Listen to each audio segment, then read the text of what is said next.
ये है कश्मीर सिंह। बंटवारे से पहले इनका पाकिस्तान में रायपुर नाम से एक खुशहाल गांव और परिवार था। इनका पाकिस्तान में रायपुर गांव था।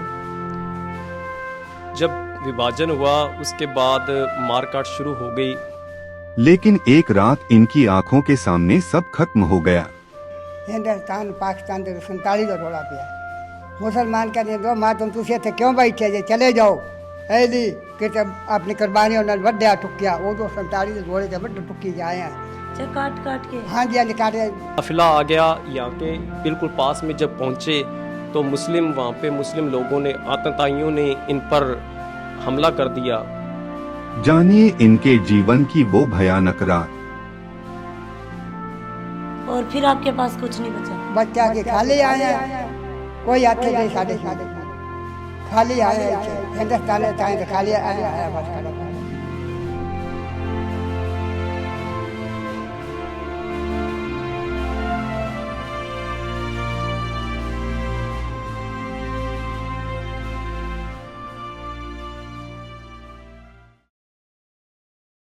इनका पाकिस्तान में रायपुर गांव था।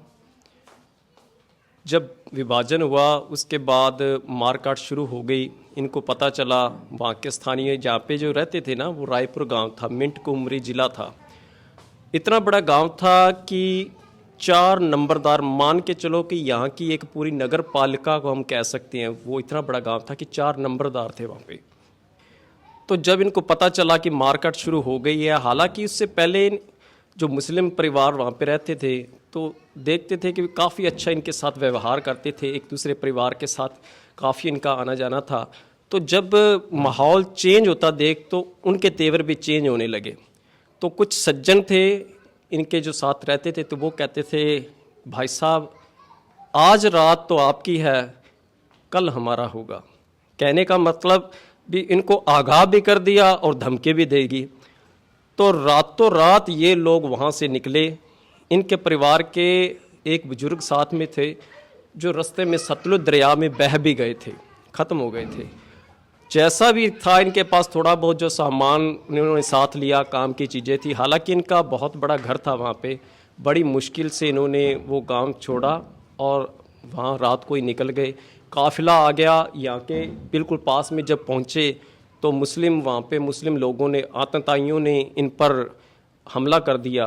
तो जैसा कि माता जी बता रहे हैं हमें कि जो अपनी जो डोगरा फोर्स थी ना, तो उन्होंने आके वहाँ पे फोर्स ने इनको वहाँ से छुड़ाया और कैंप में पहुँचाया। कैंप के बाद ये इस गांव में आए। शीतला पकड़ी बहादुर हुए थे तो मुसलमान कहीं से गए पहले आके बेचारे पके सके कदों होनी है।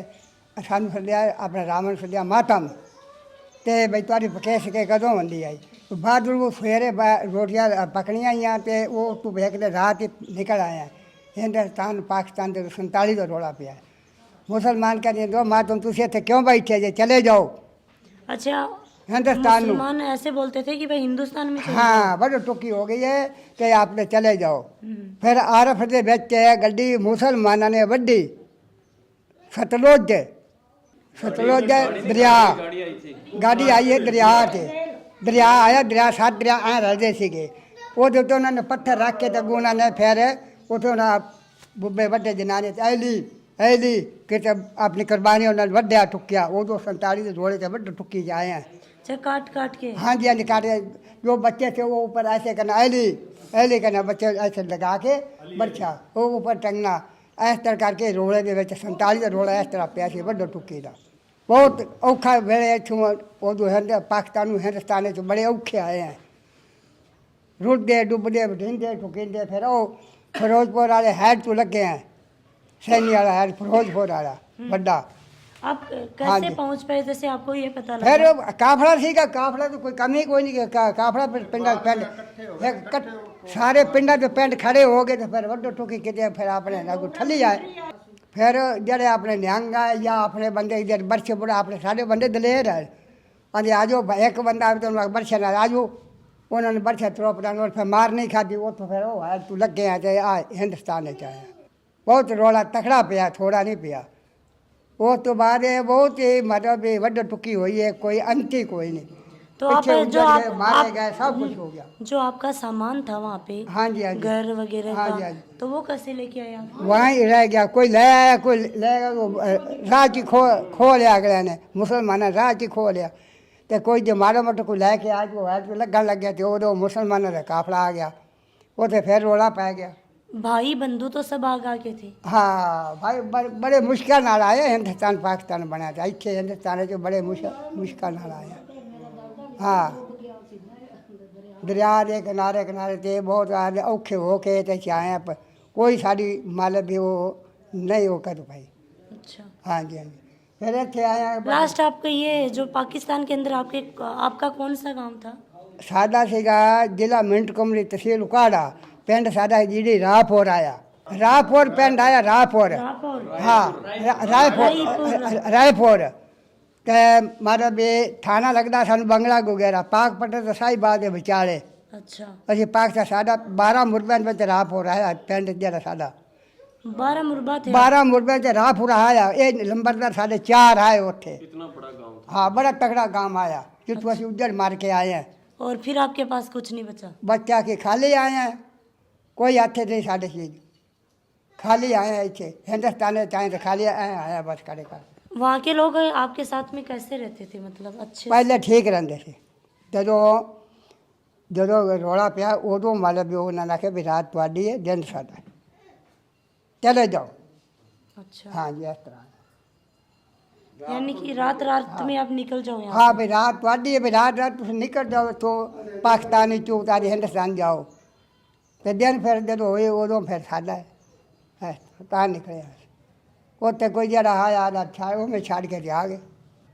ਅੱਗੇ ਵੇਖੋ ਜਿਵੇਂ ਤੁਹਾਡਾ ਵੀ ਬਾਕੀ ਇਹ ਜਿਹੜਾ ਪਿੰਡ ਪਛੜਿਆ ਹੋਇਆ ਪਿੰਡ ਇੱਥੇ ਬਹੁਤ ਹੀ ਮਤਲਬ ਵੀ ਸਾਰੇ ਲੋਕ ਗਰੀਬ ਹੈ, ਕੋਈ ਇਹਨਾਂ ਦਾ ਮਤਲਬ ਵੀ ਕੋਈ ਜੇ ਪਾਰ ਤਾਰਨ ਤੂੰ ਪਾਰ ਹੈ ਤੂੰ ਵੀ ਟਾਈਮ ਨਾਲ ਨਹੀਂ ਬੀਜਣ ਦਿੰਦੇ ਤੇ ਨਾ ਬਜਿੰਦੀ ਉਵੇਂ ਪਈ। ਪਹਿਲੀ ਗੱਲ ਤਾਂ ਸਾਡੀ ਪਈ ਪਾਰ ਹੈ, ਐਵੇਂ ਪਈ ਹੈ। ਹੁਣ ਮੇਰੀ 4-5 ਵਿਗੇ 6 ਵਿਗੇ ਪਈ ਸਾਡੀ ਸਾਰੀ ਐਵੇਂ ਪਈ ਹੈ।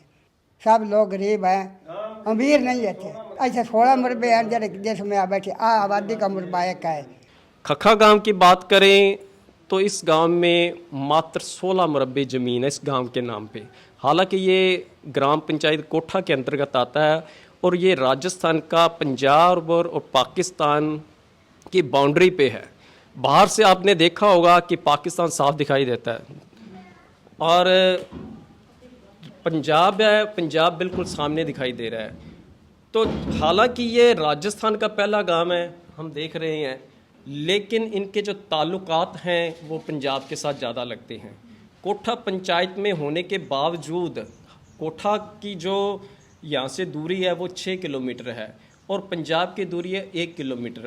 इनका ज़्यादातर जो समय है पंजाब में व्यतीत होता है क्योंकि वो बिल्कुल पास में है। इनका तो यहाँ तक कहना है कि जिस प्रकार राजस्थान सरकार की उदासीनता है इस गांव के प्रति, यहाँ के जो विधायक हैं, एमपी है, इन्होंने बताया कि जैसे यहाँ के हमारे एमपी हैं सांसद निहाल चंद जी, वो आज तक कभी इस गांव में आए नहीं, कभी भी नहीं आए। कोठा से ही वो, क्योंकि वो मोदी के नाम पे वोट लेते हैं, उनको वोट मिल जाएगा। कोठा से ही वो वापस एक बार आते हैं, 5वें साल अब वो आएंगे क्योंकि अगले साल इलेक्शन है। 5 सालों में वो एक बार आते हैं सिर्फ वोट लेने के लिए, और उनको कोई मतलब कुछ नहीं, कोई मतलब नहीं, क्योंकि वोट पड़ता है मोदी के नाम पे वोट पड़ेगा, उनको कोई मतलब नहीं। इस गांव में तो वो कभी आए ही नहीं, आज तक कभी नहीं आए। शायद उन्होंने देखा भी नहीं होगा कि ये गांव खखा पड़ता है। यही हालात दूसरे हमारे विधायकों का है। और जो भी सरकारी सुविधाएं हैं वो पेपरों में तो बहुत आती है कि सुविधाएं मिल रही हैं। अगर आप गांव के अंदर जाओगे तो सिर्फ 20-30 गज के अंदर 2-2 परिवार बैठे हैं। मैंने आपको पहले भी बताया कि इतने गांव में इतनी जनसंख्या में सिर्फ 16 मुरब्बे ज़मीन है और आगे परिवार बढ़ रहे हैं। जहाँ मुरब्बे आजकल एक मुरब्बे में की काश्त में किसान को कुछ नहीं आमदनी हो रही, और ये बेचारे किसी के पास 2 कनाल हैं, किसी के पास 1 कनाल है भी तो वो पाकिस्तान की बाउंड्री के पास है, पाकिस्तान की तरफ है, उधर वो जाने नहीं देते। दोपहर के बाद हाँ जाना है, आप पहले पर्ची बनवाओ बीएसएफ से, उसके बाद आप जाओगे, आपको 4 बजे शाम को कहेंगे चलो वापस चलो, क्योंकि काम का टाइम तो शाम को शुरू होता है और ये कहते हैं कि आप चले जाओ वापस। तो इनकी जैसी हालात है वो नर्क से भी बदतर है। आज की तारीख में। आप देख सकते हो, बाबा जी के हालात देख सकते हो कि क्या हाल हो रखा है। और ये अकेले बाबा जी का ये हाल नहीं है, यहाँ के हर बंदे का यही हाल है। मतलब हर बंदा वही उसी चीज से जूझ रहा है। प्रशासनिक दृष्टि से यहाँ पे कोई फैसिलिटी नहीं दी जा रही। अब देखो राजस्थान सरकार चला रही है कि हमने 10 सुविधाएं दे रखी हैं, ये कर रखा है, कैंप लगा रहे हैं। अब आपको ये जानकर ताज्जुब होगा कि ये जो अनाज मिलता है ना ही बंद हो गया, तो वो अनाज मिलता है, ज़्यादातर वो अनाज भी बंद हो गया। और अनाज मिलता है तो वो लेने के लिए इनको 6 किलोमीटर दूर कोठा गांव में जाना पड़ता है। मतलब महीने में एक दिन वो अनाज मिलता है। ये सुबह 9-10 बजे चलते हैं, डिपो पे अनाज वाला आया तो ठीक है, नहीं तो सारा दिन बैठे बैठे वापस घर आ जाओ, इनका दिन ख़त्म हो गया। ये हालात है मैडम।